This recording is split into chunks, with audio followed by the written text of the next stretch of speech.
Does gear really matter? We've all wondered if better equipment means better results, or if it's more about how you use what you've got. In this video, we're breaking it down and giving you 5 tips before you buy your next piece of gear. Let's go. What's going on, everybody? Welcome back to another episode of Hitting Your Mark, a show where I get to sit down with creative people who I believe are definitely hitting their mark. And my next guest is back by popular demand. He is the cinematographer par excellence, the man behind the lens, my brother, Ash Labastri. Yes, sir. Well, man, what's going on, man? Doing good in yourself, man. Come on, I'm doing good. Can't complain too much. What's that movie? My favorite movie, Goodfellas. Is the line that he's like, I complain, but who listens? Yeah. Hey, by the way, this man directed and edited his own film recently that was premiered inside of the theater. If you haven't checked that out, please go ahead and check that out right now. Yeah, come on. I'm pretty sure that the link in the description. Oh, yeah. Yeah. We'll throw it in the link, Thanks for the plug, guys. Thanks for the plug. I appreciate you. Because sometimes it is hard to be plugging yourself. You know what I'm saying? Like, I don't know if you feel that same way, but like, it's hard to be like, oh, like, check me out. It's a lot easier when somebody else. It's like in your heart. Thank you. Yeah. You like, thanks for doing that. Yeah. I've been wanting to say that, but Yeah. Oh man, I love it. Cool. So Ash, the topic that I want to talk about today is does gear matter? We recently did this video about our podcast setup, and some of our equipment is a little it's a little up there. Ash, he uses some nice cameras and nice lights and stuff. So people in the comments,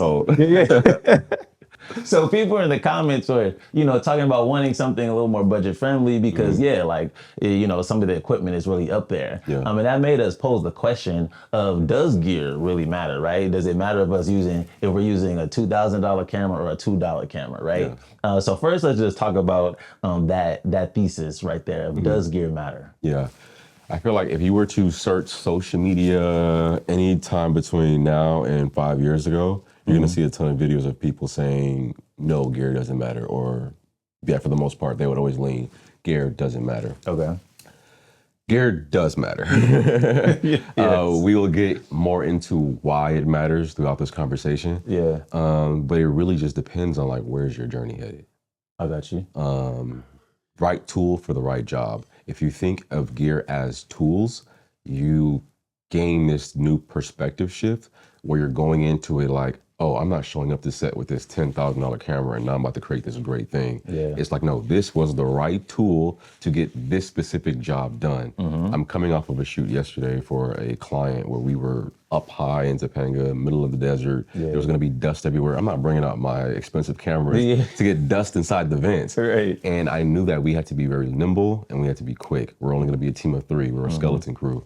So I needed to be on a gimbal and I needed a lightweight camera and a small lens like an autofocus. Yeah. There was no time to have a focus puller and big lights and have these giant extreme setups. There was no time for that. Running gun. There's running guns. So even though there's that part of me where it's like, I want the greatest image quality possible. I want to bring my cinema camera out. Yeah. That wouldn't be the right tool for the job. I feel that. And you talking about people back in the day that used to say no. When I first started, I definitely was a person that said no, right? I'm like, gear doesn't matter. Like, if you're good, you're good, whatever. But now I think, yes, gear does matter if you know what you're doing, right? I feel like if you're not really good at cameras, if you're not really good at filming and stuff like that, and we put an expensive camera in your hands, like, it's still gonna look trash, you know what I'm saying? But someone who actually knows what they're doing, you know how to film, you know how to edit, you know how to light.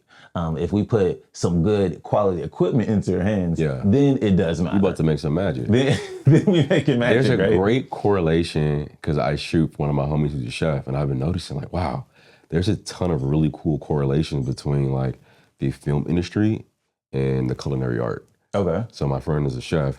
I found that if you put, like you were saying, really good ingredients in front of someone like myself who doesn't know how to cook, and you give those same ingredients to Gordon Ramsay, You tell me what the results are going to be. Come on now. It's going to be night and day. You can give him lesser ingredients and give me greater ingredients, and I promise you, his food will always taste better than mine because he's mastered his skill and he knows how to use it. Exactly. So people would take that and say, oh, well then in that case, gear doesn't matter.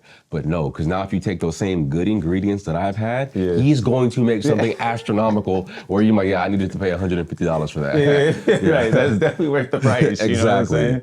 And it's like he could, you know, again, like Gordon Ramsay could probably make a bologna sandwich and it'd be something like gourmet, and we'd be like, dang, like how did you do that with just bread and mayo and meat? But like he knew how to do something with it, right? So again, it's those good tools with someone who has the skills. Then you're able to make something beautiful. So now that we know that gear does matter, I would love for us to give some tips to people out there before they're looking at those next pieces of gear, so they can know what to do, right? So we have 5 tips. And the first one that Asher gave us on today is first to max out your gear. To max out your gear. So talk about that a little bit. My first mirrorless camera that was like video centric was the GH5S by Lumix Panasonic. It is a micro four third camera, which just means that the sensor is smaller, which also means there's less light coming in.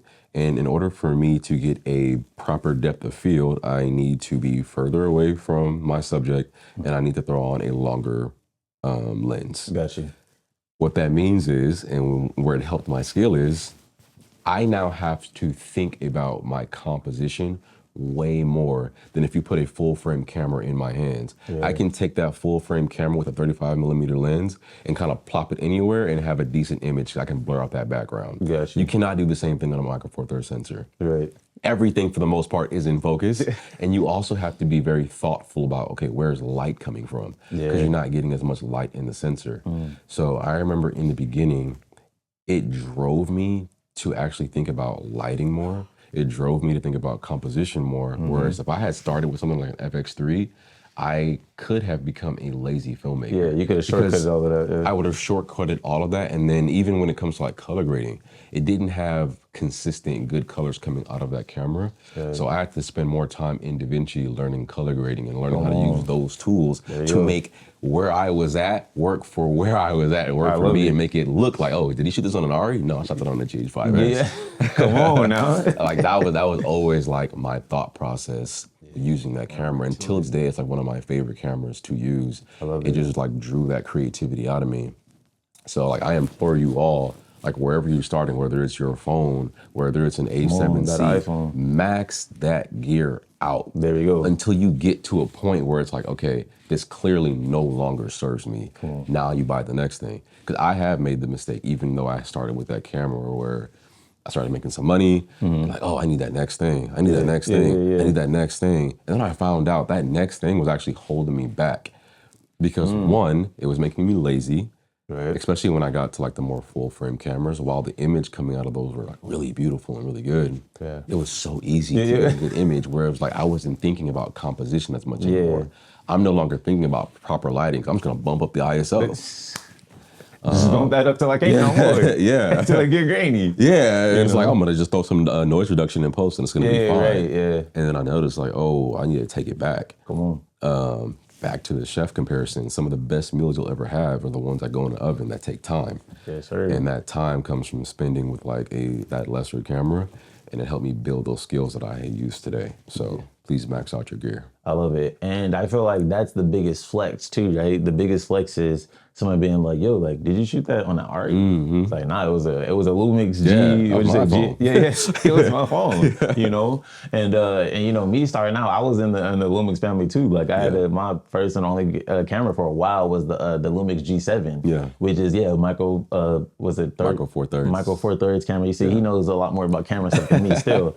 It was a micro four thirds camera, but like very small, you know, then I had a kit lens on it, but then, you know, I had my cousin said, he was like, yo, like you need to, you know, don't do the kit lens, like get you another lens to put on here. So boom, I got that other lens, which was like a 1.8 or whatever. I'm like, oh, blurry background. Like, oh my gosh, like I'm on. Bokeh? Is that Bokeh? See? Bokeh's blurry background, you know. How we got a blurry background right now. But yeah, I added that lens on it and that made the camera look even better. And then, you know, I learned about lighting. That lighting can make any camera that you use, even your iPhone, look good, right? So then boom, getting lights. And then now this camera that I have, like, this looks way better than what I started with, you know what I'm saying? Yeah. Then add in mics and add in whatever to it, making this camera look good. So then after a while, I'm like, okay, I've got this camera looking the best that it can look. Yeah. Now it's time for me to move on to something else, you know what I'm saying? So I think before you move on to that next thing, that was a part of my journey too, was like, yo, I want to master this camera and really, like, you know, just freak it out, like lens, make it look as good as it can, and then I'll make that purchase for Can the I next eat thing. a slice of humble pie right now? Okay. The most expensive camera you can possibly buy on the market right now is probably the RE35. Okay. I use it on a commercial.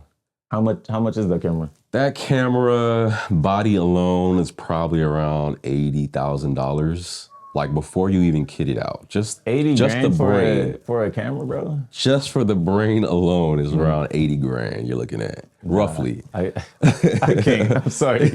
And that's not no lens, no monitor, no lens, SDI like, cables. you can't even shoot nothing on it. Like, Yeah, you just what you doing? It's a brick at that point. You got an expensive Yikes. brick. Uh-huh. The first time I shot on that camera, I'm like, this is gonna be it. I'm about to be Spielberg. Wow. This footage is gonna look nuts. And I remember shooting it and throwing it on my laptop, and I'm like, this looks no different from what I've shot with my Sonys Sheesh. and everything else. Mm-hmm. And then I realized it really drove the point home, was like, there was a skill gap between like my lighting and composition still. So even though I had graduated from that point with the Micro Four Third sensor, my skill set did not graduate to the point of how to get the most out of an RE35 yet. Come on now. I probably graduated to maybe a Red Komodo or Sony yeah. FX3, but definitely not getting like the full power of something that an RE35 could capture. Exactly, I feel that, and I've heard the advice too of like the best gear for you or the best camera for you is what you know how to use. Yeah. Right. So like, yes, an RE35, you said, right? That's the name of it. RE35 is. I didn't even know how to use it. Like first of all, it's like I showed up to set that day, relying heavily on my first AC Harrison, who we both know. Thankfully, he is familiar with that camera system. But I was on set like, okay, we need playback. How do you do that? And it's like, it slows the whole process down. Exactly. Where it was like, if I had brought a camera that I was more comfortable with for that, definitely not a Micro Four Third sensor camera, but maybe something like a Blackmagic or a Red Komodo that I'm a little familiar with, or one of the higher end Sony cameras, I might have been fine with that. But the RE35 was overkill for that. Like, it was too much. Exactly. So I think always the best thing is what you know how to do, what you're familiar with, because you're able to make that look super crispy with what you know. Then if somebody puts something foreign in your hand, it's expensive. It's supposed to be a crispy camera, but you don't know what you're doing. So sometimes even with your phone, right? Like you might be ready to move up to a camera, but you don't necessarily know how to use a camera. So freak out that phone first, and then freak out that phone, and then get on YouTube and all that and learn how to use a camera. Then you move up to that. Yeah. I want to add a caveat, because I'm not sure if we explained it. When we say gear matters, we're not saying more expensive gear is better than another gear. I think when people say gear matters, it's like, oh, well, I need the most expensive thing. That is not what we're saying. It's not what we're promoting here at all. No. When we say gear matters, we're more pertaining to what are you doing right now? What gear, what tool serves where you are? In that sense, gear matters. Right. Like we've talked about and discussed already, if I'm showing up to set with a really expensive, nice camera that I don't know how to use, I picked the wrong tool for the job. So I just wanted to add that brief explanation and caveat to what we're saying when it comes to gear matters. Right. And I feel like what you just talked about is literally the second point too that we brought up earlier is knowing what tools to bring for your journey. Right? Like knowing what you want to do. Like are you a photographer? Are you a filmmaker? Are you a content creator? Right? Like knowing what it is that you're coming into and bringing the certain tools for that, not just more expensive stuff or whatever, but bringing the specific tools for that journey, right? Yeah. So this is a really cool analogy. If a client asks me, hey, I need you to come dig a hole. I need it to be 1 inch deep, 3 inches wide. Why would I bring an excavator and a jackhammer to that project? Overkill. Looks impressive. Just to show off, right? Just to show off. Looks impressive, and you're gonna actually have a harder time doing that because it's too big. Then you have to figure out like, okay, now how can I make all these things work for what the client is asking for when I could have just showed up with a spoon. Come on now. I love that. And I feel like I recently kind of had like that same situation too, right? Like I recently did a like a retirement party that was at somebody's backyard, bro. Like at somebody's house. Yeah. And then I was filming and stuff for them. And then, you know, I have a drone. So I pulled my drone out and I started getting drone footage. Yeah. And she saw it and she was like, oh, like, am I paying extra for that? Like, I was like, oh no, like it's included. Yeah. But then I thought to myself, I'm like, bro, like, did you really need a drone for this party with like 40 people here? Like, it's really not a big thing, right? Yeah. But I think that kind of ties into like, sometimes we feel like that we always need to over deliver for clients, right? And let's talk about that a little bit too, right? Because I feel like there is that dance, right, of us feeling like, no, like, you know, I should charge my worth and I should give them what they paid for, and like I shouldn't be trying to like overdo myself. But I also want to like over deliver a little bit, right? To where they get a little bit extra for their money. Yeah. Right. I feel like sometimes I kind of dance with that a little bit. Yeah. I think in and of itself, there inherently isn't anything wrong with over delivering. But I do think a lot of people, especially with myself, over delivering stems from insecurities. You feel such imposter syndrome. You feel so insecure about what you've been asked to do to where now I have to over deliver because I don't feel like I measure up. So now I have to do more than what is expected of me. Yeah. And then sometimes you end up making a complete fool of yourself. You end up getting burnout, which is something I have gone through a ton of time where I've like overcommitted to something or overextended my resources because I want to appear a certain type of way to a client. Wow, he turned that edit in the next day. Yeah. Them not knowing I didn't sleep last night. And I didn't need to do that. Come on, talk I about had it. 2 weeks to turn it in. Right. But yeah, I burnt myself out staying up all night because I'm trying to make this impression, but that impression is stemming from insecurities of not feeling like I measure up to the job or the task that I'm being asked of. Yeah, and it's definitely, it can be that imposter syndrome and stuff too, right? Like, and I feel like we've all been there of you giving a client a quote, right? And say it's $500, $1,000 or whatever. And it feels crazy. And it feels crazy. Yeah. But then that client says, oh, what comes with that? And then you're like, oh, dang, like, am I not offering enough that's coming? Okay, you'll get this, you'll get this, you'll get this, you get this. Really, you wasn't planning on giving that, but because they asked that, it seemed like an astronomical number to them. So it's like, you must be getting the world with this $1,000 that you quoting, you know? But really, bro, you showing up with your camera and filming and giving them a highlight video, that's $1,000 right there. You don't need to add in, oh, you'll get it the next day. Oh, I'm gonna add in sneak peeks. Oh, you're gonna get drone footage. Like, you don't need to add all that, bro. Like, you're worth the amount that you're charging for, you know? So I think that definitely is a problem that stems from. Hey, we want to take a brief pause from the conversation to talk about the sponsor of today's episode, which is us, A to B. Are you looking to create content, but you don't even know where to begin with the gear? Or maybe you started to create content, but you're trying to up the quality a little bit? Well, this offer is for you. Stop stressing. We know y'all be stressing about what equipment you need to shoot content. Stop it. Come on. We're going to show up with all the equipment you need with the ability to shoot multiple pieces of content across multiple social platforms. This allows you to produce higher quality content, be more efficient, what else? And buy back your time. There you go. Come on now. And we've done this for different people like business owners, entrepreneurs, and even ministries, and the results speak for themselves. So if you're trying to up the quality of your content, hit the link in the description so we can take you from A to B. Let's go. Back to the conversation. Boom. The next tip that we have on deciding which gear is you said to buy the destination instead of the journey. I think I know what you mean by that, but So expand on that a little bit. Flip it. So a lot of us, by myself specifically, we buy the destination instead of buying what's needed for the journey. Okay, got you. You want to be this Roger Deakins cinematographer. Yeah. You just started filming yesterday. Got you. You barely know what ISO and aperture is. Great. Back to the R35. Why would that individual then go buy an R35? You bought the destination and you completely skipped the journey. When the journey really asks for, hey, start with this Micro Four Third Panasonic GH5S camera. Have that lead to an S1H. Then you go to an FX3. That's the journey. Because in that journey, like how it helped me learn more about composition, lighting, how important set dressing is over all of that in story, which we'll get into later. Yeah, you're right. Yeah, you're right. You skip steps when you start purchasing the destination like that instead of saying, back to what we started with in the beginning, let me max out where I am, then go to that next thing. Max out that, then go to that next thing. We live in such a microwave society where we want that thing now. And I think social media in general has done a horrible job of like when these new products come out, they oversell it. And what you don't see in the background is 50 cast and crew members who made that thing look the way it is. And you think like, oh, that FX3 did that for the creator? Oh my gosh.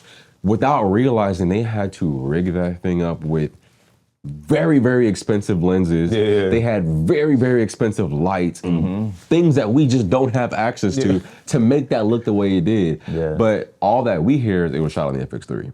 You don't hear anything else. So I need that. So I need that. Great marketing, by the way. You need to learn how to operate a camera and operate the FX3. There's some then you get steps there. before you get there.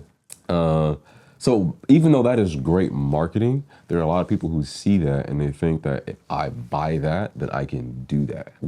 When it's like, no, there's things happening in the background and some steps you need to take and learn about composition, contrast ratio, and stuff. Just on lighting alone, it could take the rest of your lifetime to like really master that skill of lighting and knowing how to shape and cut light. Like, I'm so fascinated by like how light moves now, where I find myself getting up at 5:30 a.m. in the morning, and I'll just stand outside and watch how the sunset is coming up, and how it's moving, because I'm like, I want to be able to replicate this when I'm shooting an outdoor scene. Come on now. Like, look at how that light is hitting that tree and where that shadow is casting, and how, and I get so granular with it to the point where it's like, look how harsh the shadow is versus how soft the shadow is when the sun is there versus where it's here. That's why this man charges the big bucks, you know what I'm saying? Like, pay that man. pay me, please. Bills are due. But no, I think it really stems from like, we need to move in stepping stones, right? Like I knew me coming from a Lumix G7, I couldn't go all the way to a filmmaker's camera, right? Like it's boom, I know I wanted to go Sony, so it's like, okay, boom, get an A7 III. And I'm like, okay, I've learned this camera, let me move up, boom, let me get an A7C. And now my next one is probably gonna be like an A7 IV or something, right? Like it's usually keep building up within the system that you want to move in, right? But when you moved up to that camera, like really hone in on it, learn it, like keep getting better. Like I felt like my skill set has gotten better with these newer cameras, right? Because I've held on to them for a while. You know, you learn them. I learned about lighting. I learned about composition and stuff like that. And then boom, I've learned this. Now when I kind of level up, then boom, now you move up to the next thing. So stepping stones are key. Don't try to skip everything. Your next one here is pretty funny. I feel like I've heard you talk about it before. Is don't get caught up in the gas. Don't get caught up in the gas. Tum tum tum. Yes. Talk about what that means. Gear acquisition syndrome. So it goes to what we were just talking about, where you see all these marketing ploys. The Nikon ZR is coming out. And I've seen some really beautiful footage shot. You said with it. Nikon? The Nikon ZR. So Nikon not too long ago acquired Red, which they make like the Red Komodos, the Red Raptor, and all these other cinema cameras. So Red is not a thing anymore. So Red still exists as a brand. They're just under their parent company, Nikon. Of Nikon. Now. Okay, interesting. When these new cameras come out, you'll have all these influencers on YouTube and Instagram come out and they're hyping up the camera. And they're saying like, oh, why you need this camera now? Why I'm throwing away this camera now? And it makes you like, oh, I need that. I gotta buy that. I need that light. I need that thing. And then there's so many times where I bought that thing and it only made it a nightmare on set. Because that thing would just slow me down because I wouldn't know how to use it. I would only want to use it because I spent so much money on it. So it's like I'm trying to justify the purchase now. So I'm forcing it on a set that it doesn't belong, especially when it comes to even gimbals. It's only now where I realize when to use the gimbal and when not to. Because they were so expensive at the time where I wanted to bring it on every set. I always want the parallax shot. Where it's like, you don't always need it. We just need to be on sticks today. That's all we need. So it really just kind of stems from a lot of marketing ploys that are out there, and really just like, it's a comparison issue. You're That's seeing what someone else has and what they're doing, and then you see what you have, and you're like, okay, if I just had what they had, Yeah. maybe I can create the same thing. Come But then on. that's when it becomes a skill issue. Yes, sir. Just focus on where you are And get good. Be better than the version you were the last time you shot. Come on And now. that's really where my thinking is now. So I have to be very careful of the content that I consume on social media, Oh, yeah. because I'll see someone's thing, especially someone who maybe just started out on their journey, and I'm like, holy cow, that looks amazing. And they've only been doing this for a year. Yeah. And here I am darn near 10 years in, and I'm still not there. Wow. And then I'm like, oh, well, he shot that on the Red Raptor. Maybe Yeah. I need one too.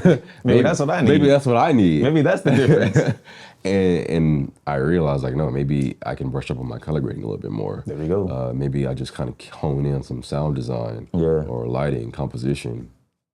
So I think comparison is really what kind of drives like that gas on a lot of people too. Yes, sir. I love it. And I think it's not even just about gear as far as like filmmakers and whatnot, but I think just like in general in the marketplace, right? Like, Yeah. you know, we see a new iPhone come out, right? Like the new iPhone just came out, Yeah. and now that's the craze to go get it. But really, the iPhone that you got right now works perfectly. The iPhone you works had perfectly 6 fine. years ago Like, is still fine. like it works perfectly fine. Yes. And that's why with me, like, you know, my phone will be cracked up. It'll be all it is before I Yeah. get another one. Cause I'm like, there's nothing wrong with it. Why I need to Yeah. move on to the next thing. So I don't think I've ever really struggled too much with the gas per se. But do you feel like that was something that you used to struggle with? Oh, absolutely. I have gear sitting at home right now that I bought, like a slider, for instance. A slider, a probe lens, they're so niche and very specific in their use case Yeah. to where I seen it one time and I saw how cool the shot was. Yeah. I have to go buy it right away. I gotta go get And that. then you justify it like, oh, what if that moment comes up and I need it? At least I have it.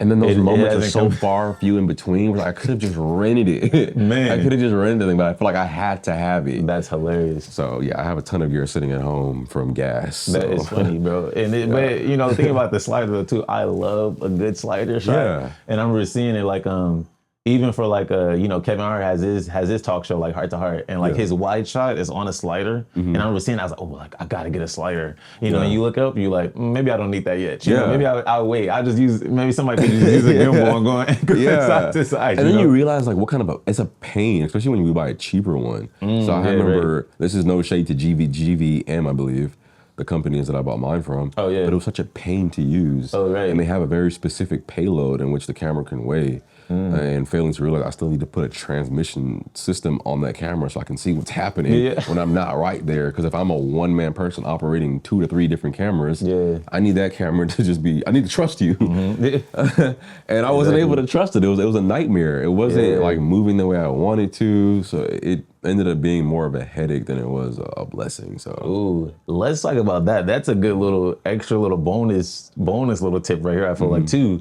I feel like for me, I've always had the struggle of like buying what's cheap, buying Yeah. what's affordable, as opposed to buying what's the right gear though. a saying You know for what I'm that, saying? yeah. Like I went through like so many different like little cheap mics that I would Yeah. buy, and like they'd be all this static and all this whatever. But I'm like, Yeah. oh, like it's cheap, it's working. But really, you should have just bought the $200, $300 mic. That's Yeah. the real deal. Yeah. Because if you buy it wrong, you're gonna buy it so many different times. Where you Yeah. could have saved money by just buying the right thing. 100%. Do you feel like you used to struggle with that too? not necessarily. I've always had expensive taste. Got you. I've always had a really expensive taste when it comes to a lot of things. Yeah. I worked at a tech company and I was a office manager, or office facilitator type role. And my manager at the time, he taught me, you buy once, you cry once. If you buy cheap furniture, at some point, maybe in a few months, you're gonna constantly keep replacing these cheaper items, like the furniture, the Right. cheap printer, they keep breaking. We Yeah. bought so much of these like really cheap off-brand printers that were breaking throughout the office. And I remember the finance team being like, why are we spending so much money on printers? Yes. Because they keep breaking. Yeah. When it was like, just go buy the one that's a little more expensive. The so real it's like, one, there's a yeah. saying, you buy once, you cry once, There you go. and you're done with it. I was buying all these like really cheap wagons. Mm-hmm. I'd be on set and I needed something to put all my gear on. Like we Yeah. were doing the Honey Love stuff. And as you know, the little cheap one I had just broke on me. So I was just like, I'll just spend the $2,000 and buy the innovative cart, and it's been an absolute game changer for being on set. Come on now, I love it. So you saying you buy once, you cry once. Buy once, you cry once. There you go. Don't be like me. Just buy like the little cheap stuff that's gonna break, and then by the time you buy all of it, you done spent the money that you would have exactly for the real and thing. that's the crazy part. That part hurts my stomach. Man. I'm like, oh, I could have just bought it already. Exactly. That's how it be though. But we live and we learn. We live and we learn. Your last tip here that you gave us is story over everything. And I feel like I definitely resonate with that, and I know what you're talking about. But I would love for you to talk about that a little bit. Yeah. No matter how good you can light something, no matter how expensive your gear is, no matter how extensive your skill set may be, if the story isn't good, why would anyone want to sit down and watch it? Come on now. I feel like storytelling is such a powerful tool set that anyone and that all of us have access to, and yet it's so underutilized. Storytelling is what Jesus used to drive so many of his parables and messages home. Because I wish I could remember the guy's name that I heard on a podcast the other day. He talked about how when a story is told good enough, you remember so many more details versus me just spewing data and analytics at you. I can just talk all these numbers and all these different things. It won't resonate. But if I put that in a story form and I'm changing my voice dialect and I'm doing all that, it's going to touch the heart. It touches the heart now. And especially when you're able to shape a story that resonates to whoever your audience is, the impact is huge. Come on now. And it's immeasurable almost. Yes, sir. And I feel like we've seen it be on the other end, right? Like we've gone to a movie theater and they've spent millions of dollars on this movie, right? And they've got big name actors that are getting paid 20 million or whatever in this movie, right? All this money into marketing. And we watch it and the story just falls flat. Boo-boo. Like it isn't. Straight boo-boo. It isn't there, you know what I'm saying? But we can go to a film festival or we watch something on YouTube where, they didn't have a big crew. They have no-name actors, right? But that story that they told in that was like, yo, like this is fire. You know what I'm saying? So I feel like when you're doing something, before you even buy a camera, before you even buy a mic, like first dial in on what that story is gonna be, like what story it is that you're telling. And I think that just comes down to like the content of whatever it is, right? Like even if you're trying to do a podcast, you're trying to do a talk show, right? We've seen stuff online that like, you're like, what are these guys even talking about right now? Like, why are they posting this, right? But I feel like even just dialing in on what that content of what it is that you're going to talk about in that podcast is more key than you having nice lights and a Shure SM7B, for the microphone, right? I think it's all about that content, you know. To tie in how story and gear kind of marry each other. If you know what story you want to tell, you know what gear you need to use. There we go. Let the story dictate the gear and never the other way around. Come on. So once again, because I have the big cinema cameras, there are many times where I'm like forcing it into situations and applications where it's like, that's not going to serve the story. This iPhone would though. There you go. Come on now. So I do feel like the story should always dictate what gear you're using on set. Exactly. And there is one more point that I do want to hit, and this might go back to a little further back to what we were saying. Oh yeah. When we hear the word limitations, we usually would relate that to being something bad. So we would see the GH5S that I have, or the iPhone you have, or just the cheaper camera, the lesser lights we have, and say, oh, this is my limitation. But there's so much beauty in those limitations. Because in that limited box, now you have to stretch your imagination. Your imagination is a muscle that you need to exercise, which I think because of ChatGPT and there's so many things that we have accessible to us, we don't even wander anymore. You're getting lazy, bro. Like when was the on the way here, I had no podcast playing. I just turned it off because I was like, you know what? I'm constantly just overstimulated all day. I'm on my phone. When I'm in the car, I'm on the radio listening to something. When I go home, I'm on my laptop. I don't know how long my brain just goes with constant stimulation. So I'm driving through PCH coming from Calabasas on the way here. And I'm like, no radio, I'm just gonna drive. I'm just gonna think no stimulation. And it was amazing how like I started thinking about like, dang, when was the last time you just wondered about something? Yeah. Like, do we even wonder anymore? Like, when you look at how Jesus lived his life, he ran nowhere. He walked at a slow pace. He walked everywhere. When they came and said, hey, I forget the guy's name all of a sudden, Lazarus, Right, he's sick and he's dying. He walked. Didn't even jog, didn't even sprint. If someone told me one of my kids were hurt, I'm sprinting. I'm dropping man. I'm on my way. I'm dropping everything. But imagine like walking there, no matter the urgency. He was never rushed, ever. Don't be rushed to get to that next thing. There we go. Don't want to get to that next level too fast. Let's go listen to our other pod. Do not despise small beginnings. Come on, go back. There's beauty in the limitation. There's beauty in the dark. There is growth there that needs to happen. Go as deep as you possibly can when you're in those limited situations, because there's so much opportunity for growth there, specifically when it comes to like your imagination. So bringing it back to our topic today about gear, if you have like the cheaper gear, the cheaper lights, learn everything you can in those moments. Take all the free work, do all the cheap jobs, and experiment, learn, go crazy. Come on. And then when you get these bigger, high-paying jobs, you're gonna be like, wow, you killed it. Your efficiency and execution is off the charts. Why? Because I took time in the limitations. Yeah, I had to get that out. There you go. My boy got passionate I there. had to get that out. But I love it. Yeah, it's if you really hone in on your craft, you know, you hone in on your skills right now. Like when those bigger opportunities come, like you're gonna be able to hit it out the park. You know what I'm saying? And again, I love that how you talked about that. Those limitations and stuff that you have really, you know, gets you to expand on your creativity, right? You know, like when we're kids and all that, when we're small, like like we didn't have stuff, so like we had to be creative. We had to like figure stuff out, like you know, in our church plays when we would do like skits and stuff. Like there was no money being put into that. Like when we would do like, you know, our little plays or like little videos and stuff that we would put on in church. Like there was no budget. The church was giving us no money. I'm about to stand up on this couch. We got creative, dog. And that's what a lot of people, you know, aren't doing anymore. You know, come on. I know you want to add something in. Let's go. Let's go. I hope it didn't feel like I was rushing you either. No, add in. Let's go. Limitations aren't chains, they're weights. And I like think that. there's so many times where we perceive like, oh my gosh, it's heavy. It feels like it's holding me back. It's a weight. It's a weight.